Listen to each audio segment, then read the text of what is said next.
Victory starts in our mind. When your vision is limited, your life will be limited. It's amazing what happens when you enlarge your vision, when you believe big, when you pray bold prayers, when you dream great dreams. Too often, because of disappointments, delays, things that haven't worked out, we've watered down our dreams. We've lowered our expectations. We're not stretching, believing for great things, believing to get well. Are you putting limits on what God wants to do in your life?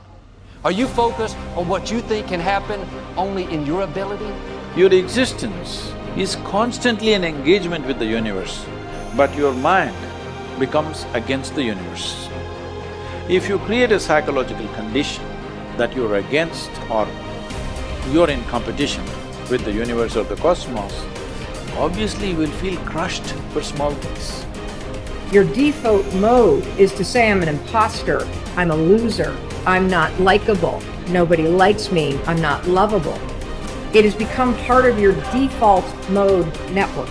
And it's super important for you to realize that just like I could go from being a right-hander and teach myself how to be a left-hander, it is the exact same process for you to go from somebody who defaults to thinking negative garbage to becoming somebody who thinks directly. And just like learning to go from writing with your right hand to teaching yourself to write with your left hand, it is going to be a process, not an event. It is going to require you to switch out of the mode where you automatically grab the pen with your right hand and you direct your thoughts to deliberately grab this pen with your left hand. Things are going well, you're happy. When things are not going well, you're sad. But when you learn how to self-regulate and create more coherence in your brain and heart, then you're no longer dependent on your outer world controlling your mood. When you're inspired by something or someone in your life, you feel the magic. Now's the time to be the magic. What are you going to do? Are you going to let the masters inspire you to feel it, or are you going to strive to be a master? It's your choice. The magic is waiting, not only for you just to feel it, but to be it. Nobody can take this away. The first step is getting completely and brutally honest enough to say, I am tired of myself. When you say I'm sick and tired of being sick and tired, that's the facilitator of change. That's when you're ready to say these words, no more excuses. No more excuses. You know that you have an image of yourself inside. When you stand in front of a mirror, you see a reflection of the physical you. But that's not the real you. You have a picture of yourself in your mind. You know, Dr. Maxwell Maltz wrote a book back around 1960. It was called Self-Image Psychology, Psycho-Cybernetics. It's a phenomenal book. He said it was the greatest discovery of his generation. He was a cosmetic or reconstructive surgeon, and he found he would do work on people. He might have done a nose job or removed a terrible scar. And he noticed that when he did that, there was a phenomenal change in their personality.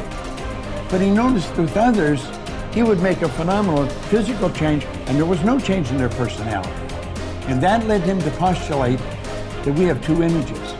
We have the one that's coming back from the mirror, but we've got an inner image. And that inner self-image is literally controlling our life. You will find people that have very poor self-image or low self-esteem. They won't look you straight in the eye. They're afraid to shake hands with you. They're very shy and withdrawn. They go through life hiding from life. They don't like themselves. They don't know themselves. Do you know when a person improves their self-image, they change their entire life. Their income changes, their relationship changes, their health changes. And do you know how you do that? Start studying you. Start to find out more about you. There's something phenomenal about you. Do you know when I began to study this material 57 years ago, I had very poor self-image. I had low self-esteem. I took dumb jobs. I never earned any money. I never had fun. I had poor relationships. And as I started to study real solid information, everything in my life started to improve. I've got friends all over the world today. I earn millions of dollars. I'm in my 80s and I get as much energy as a person in their 30s. You see, when you start to understand really who you are, you're God's highest form of creation. There's things about you that just about blow your mind as you start to study and really understand them. You'll walk a little taller. You'll stand a little straighter. And you know something? You'll enjoy a whole lot more of life. The moment you think you're the most important person in every room that you're in, the moment that your ego screams more loudly than your hunger to grow and represent mastery is the beginning of your descent into obsolescence and irrelevance. You are only as good as your last performance. I remember reading about one of the icons from Hollywood, and he said it. He said, I'm only as good as my last picture. It's so easy to sort of hang your hat on something you did a year ago or 5 years ago or 10 years ago. Maybe, the great musicians, they all have that in common. It's not like, oh, I did this album 40 years ago and I'm sort of still dining out on that great masterpiece. The great ones, the people of great influence, the people of great creativity, they understand that you're only as great as your last performance. The elite athletes I've mentored, this is how they see it. They say, last year's championship performance is this year's starting point. So look, we all want to be satisfied. We all want to be happy. We all want to wake up every day and go through life feeling a sense of joy.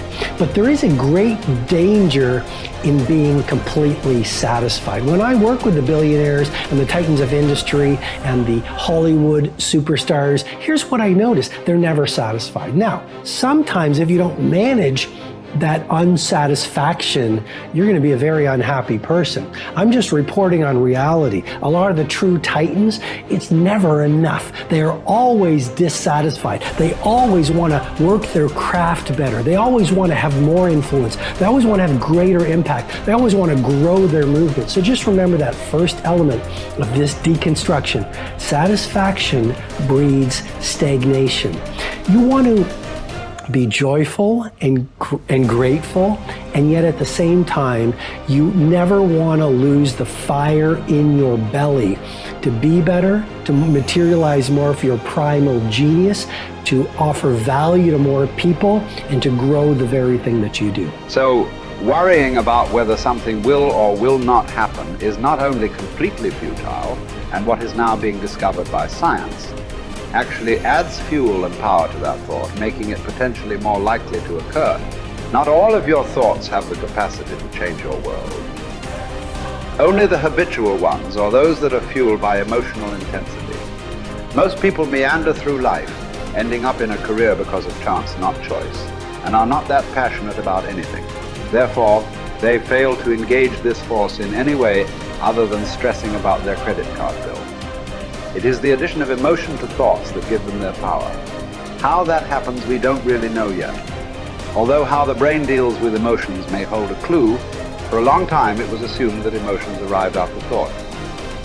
It was believed that when sensory signals reached the brain's translator, the thalamus, they were then interpreted and sent to the correct department. The signal would travel to the thinking bit, the neocortex, and then onto the feeling bit, the limbic system, where it would initiate an appropriate response.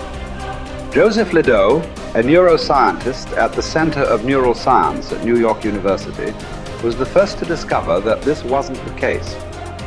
There are two little almond-shaped structures called the amygdala perched above the brainstem on either side of the brain. They control emotion. Ledoux's research proved that when signals from the senses reached the thalamus, two signals were sent out, not one. The first traveled across a single synapse to the amygdala, and the second signal was routed to the neocortex for conscious assessment. The result is that the amygdala hijacks thinking and has you springing into action before you are fully aware of what's going on. It is this reflex that will cause you to jump in a river to save a child before your thinking brain has even registered the danger. It's also why an emotional outburst often arrives before the brain's engaged. Unfortunately, This discovery illustrates the fact that emotion has direct and powerful access to the subconscious mind. It triggers action faster than logical thought alone, and therefore may be partly responsible for why emotion is such a potent and essential ingredient in turning thought into reality. The more intensely we feel about an idea or a goal, the more assuredly the idea, buried deep in our subconscious, will direct us along the path to its fulfillment.